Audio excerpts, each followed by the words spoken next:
बालेश्वर जिला बालियापाड़ थाना अंतर्गत खपरापदा छकरे ओडिशा ग्राम्य बैंक झड़का भांगी लक्षाधिक टंका लुटि नेले दुर्बृत्त। गतकाली विलंबित राति किछि दुर्बृत्त बैंक उपर महलार झड़कार लुहा ग्रिल को गैस कटर काटी बैंक भीतर को पशि लक्षाधिक टंका लुटि नेछथि।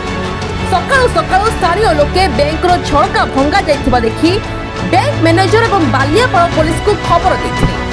खबर पाई बालियापाड़ पुलिस घटनास्थल में पहुंची तदंत आरंभ करिछि।